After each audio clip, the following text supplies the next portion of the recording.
Gumawa tayo ng baked sushi. Ang ingredients ng ating baked sushi ay pipino. Balatan natin ang pipino at hiwain natin ng pa-square, katulad ng ginagawa ko. Ang susunod na ingredients ay mango.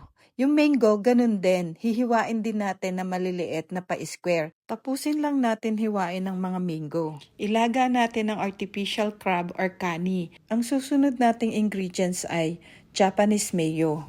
Philadelphia cream cheese. Sa isang malaking bowl, paghaluin natin ng cream cheese at mayo.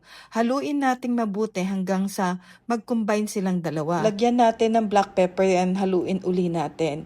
Tapos, yung kanin na pinakuluan natin kanina, pirapirasuhin lang natin. After nating mapirapiraso lahat ng kani, kunin natin ang ating mayo and cream cheese mixture, tapos ilagay natin yung kani. Ilagay na din natin ang pipino, mango, at haluin nating mabuti hanggang sa mag-combine silang lahat. Tapos, gumawa naman tayo ng rice vinegar mixture. Sa isang bowl, naglagay ako ng 3 tablespoon ng suka, 1 tablespoon of sugar, and 1 teaspoon of salt.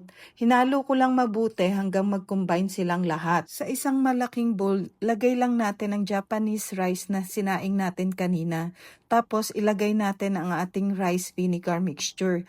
Haluin lang natin silang mabuti hanggang sa mag-combine silang lahat.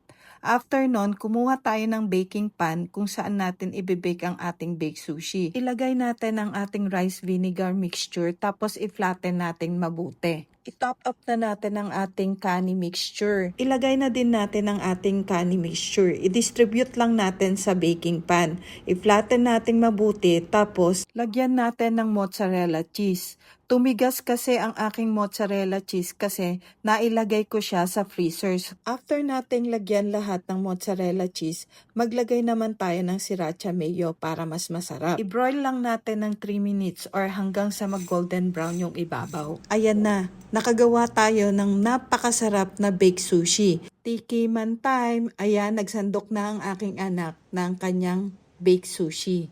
Titikman niya kung masarap. Ang sarap. Another round, titikman niya ulit ang ating baked sushi. Wow. Sobrang sarap.